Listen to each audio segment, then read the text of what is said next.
I'm indeed grateful to the organizing committee, Professor Ahmed and colleagues. I bring greetings from ILBS, New Delhi.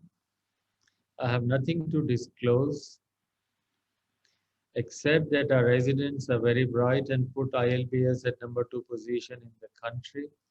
I will try and give briefly the differences between the terminology of ACLF mechanisms and then go on to bridging therapies. Here is a case, 33-year obese lady who was on complementary and alternate medicines for about 25 days, and then she noticed jaundice after about 20 days and then ascites and had no splenomegaly. When she came to us on day 23, according to a puzzle, she had bilirubin of 22, high INR, and ascites requiring modest volume paracentesis, fulfilling the criteria of ACL. She had no SIRS. Now, 4 days later, she developed SIRS. She had high lactate and creatinine showing dysfunction of the kidneys. And she was put on NAC because of her using complementary and alternative medicines. But SIRS has developed now. Now, after 6 days, 7 days in the hospital, according to Easelcliff, she became ACLF because now she had sepsis, she had renal dysfunction, and of course, extrahepatic organ dysfunction, and she becomes ACLF. She was required to undergo plasma exchange and was also advised for a liver transplant. On day 35, she had sepsis, multi-organ failure, high lactate HE pneumonia, and she died. If we had diagnosed her on day 23 and sent her for transplant, don't you think she would have survived? So this basic difference between the Asian and the Western definition is as follows. There is an acute insult, and first, if it is jaundice, which is following, and now development of extrahepatic organ failure. This is what a puzzle is characteristically saying ACLF. On the other hand, the Easel-Cliff definition has to have an extrahepatic organ failure. So in a way, they diagnose 6 to 10 days later. So these are the basic differences. There is an acute hepatic insult like in our patient, jaundice, coagulopathy, and within 4 weeks, ascites, and has high mortality. While the Cliff Easel definition is 4 to 12 weeks. Any inciting event, there is not necessarily a liver failure. And you have to have 2 or more extrahepatic organ failures. They also include already decompensated cirrhosis, and jaundice is not necessary. Let's look at the canonic study published about 7 years ago. Single liver failure was only in 14%, while multi-organ failure was in about 80% or so. So let me give you a clear concept of ACLF. Normal liver ALF. Decompensated cirrhosis, there is further worsening of decompensation by sepsis, bleed, AKI, diuretic induced HE or anything, and then sepsis. They have their own natural history. Decompensated end stage has a separate history. What we are talking about is a compensated cirrhosis or a chronic liver disease F3, F4 fibrosis, where an acute hepatic insult can have several presentations. It can present as a bleed, HE, HRS, ascites, sepsis, blah, blah. Or it presents as a liver failure.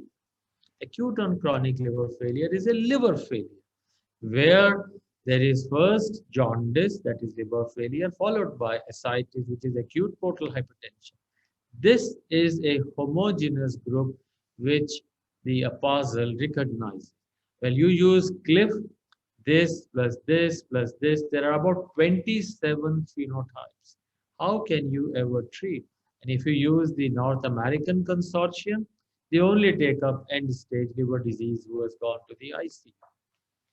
Now, can we characterize and categorize the liver failure in a chronic liver disease? ALF, you all use KCH, but for cirrhosis and liver failure, this is the first criteria used. Jaundice, coagulopathy, encephalopathy, high lactate, and the sister organ creatinine. This is called ARC score, APSL, ACLF Research Consortium score.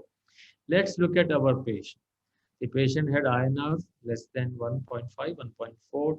Create was normal. But what the patient had? High bilirubin. And the patient also at that time had a score of 3, 1, 4, 1, 5, 1, 6. So this patient, according to the ARC ACLF, was in grade 1 or so.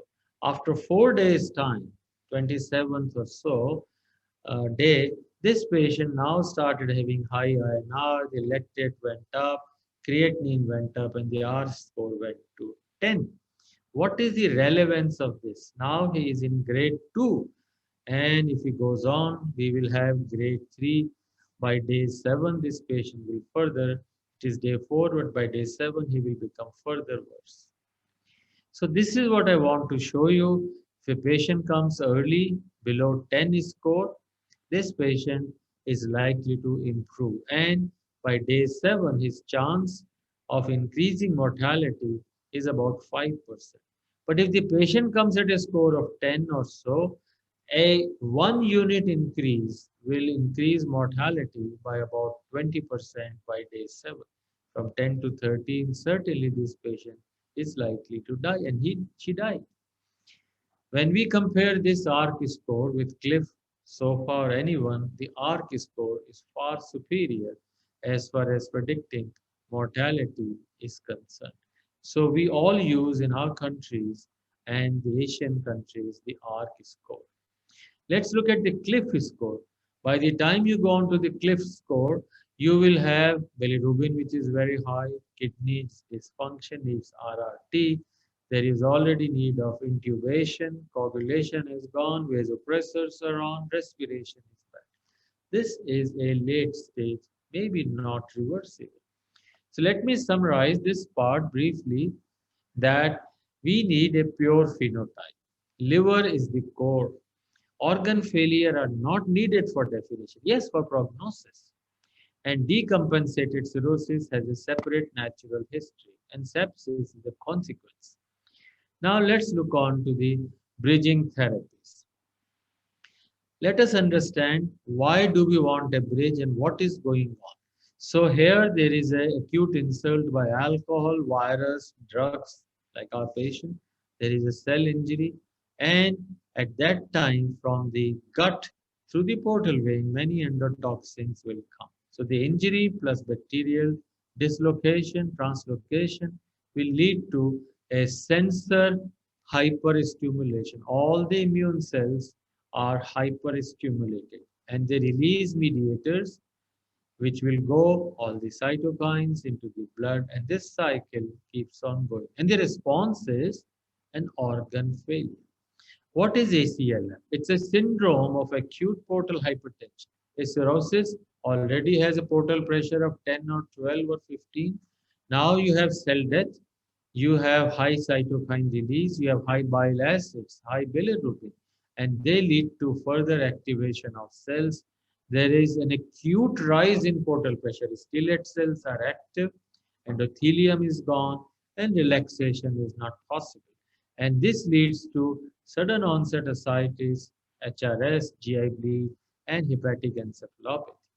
So what we need are therapies till the time either we reverse it or we need to have a bridge to liver transplantation. What is our rationale? We have injury, we have toxins, and we have cytokines. So we need to remove these toxins. We have to synthesize, regenerate the liver, and we also need a homeostasis.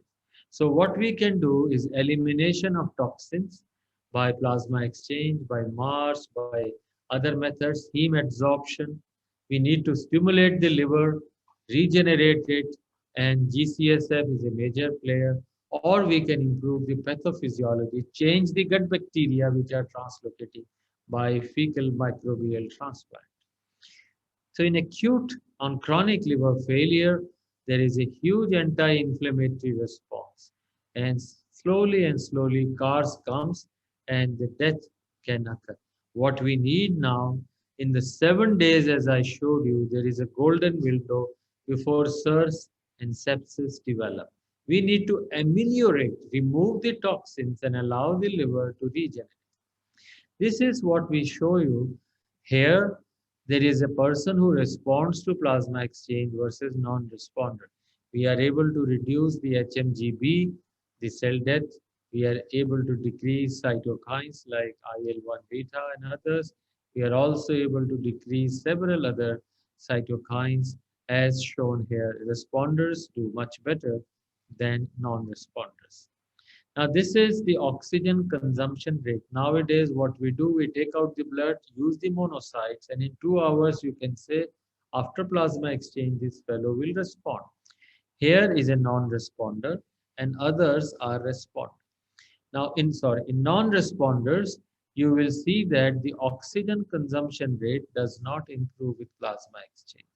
While in others, the cellular oxygen, the energy balance has improved, and your cells, monocytes, neutrophils are now more viable phagocytic. We have other systems, artificial systems like Mars, Prometheus. The difference between the two, here is a larger pore membrane and you can remove albumin bound and unbound both types of toxins. You have single pass, the SPAD system, the HEPA, and other several systems.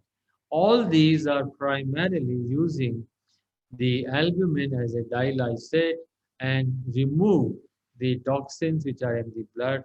However, they are not biological membranes, so they do not energize. What we would like to do is to see that these membranes are more using biological material, and we can certainly compare these with like an artificial liver. What we did was we compared plasma exchange with the Prometheus FPSA system. As you would see that, as you would see that there is a distinct advantage of plasma exchange over FPSA as far as survival benefits were concerned. You can see here advantage of plasma exchange. So between the two, which one is better? Plasma exchange. Now, this is what we published and presented last year at the ASLD. We compared now plasma exchange and to the hemoperfusion, heme adsorption. Why did we do this? We used 44 patients randomized to standard therapy, hemadsorption, or plasma exchange. In this group, what we are trying to say is remove bilirubin, remove bile acids specifically. And by this technology, do we make any difference? So we were able to use heme absorption and plasma exchange. There was a more reduction in the bile acids and bilirubin in heme absorption compared to standard therapy or plasma exchange, significantly better. The organ failure, because the numbers were small, were not seen, but compared to standard, heme absorption was better. You can see that organ failure score at day 7 and 28 was nearly half of what standard therapy was. We were able to reduce bilirubin and bile acids, and this also correlated with organ failure, though it was not significant because of small. So this pilot study showed us two major players in organ failure, bile acid and bilirubin. We now would like to show you some data on immune paresis in ACLF. The liver failure within 6 hours to 24 hours, all neutrophil, monocyte HLA expression, everything is gone. T cells, DC response are blunted. So we believe sepsis is a consequence of liver failure. Here, as you can see, after compensated chronic liver disease, after acute insult, ACLF develops, neutrophil dysfunction, sepsis, and others. If you give GCSF therapy, your DC function, neutrophil function improves, and the patient can have reduction in sepsis with improved survival. GCSF also helps by mobilizing CD34 cells and liver regeneration. And this shows you after giving GCSF, nearly 2.5 times more cells from the bone marrow, CD34 and 133 positive, reach the liver And this shows you an improved survival with GCSF. So GCSF makes your liver progenitors to proliferate, bone marrow to mobilize CD34, and helps liver regeneration. Fecal microbiota transplant is a new technique, and we use it in alcoholic hepatitis, where compared to the controls, there was a significant advantage in alcoholic hepatitis. We also found, compared to tenofovir plus FMT gave a survival benefit in ACLF due to hepatitis B. Of course, liver transplant is the final savior, and you all are experts all across Asia. I will only say most studies in ACLF3 just show you 1 year survival. However, 5 year survivals are low. We conducted a survey in Asia and Europe. Out of the 84 centers, the reason for not transplanting was 2 or more organ failure or presence of sepsis. We therefore believe the APASL definition is superior. This is the ACLF number of patients and our good data, 84% survival. This is my last slide. What are the management guidelines for for the ACLF according to me and APASL? A patient who comes on day 0, please check for sepsis, optimize, prevent organ failure. If his MELD or ARC score is above 30 or 10, this patient straight goes for transplant. No more waiting.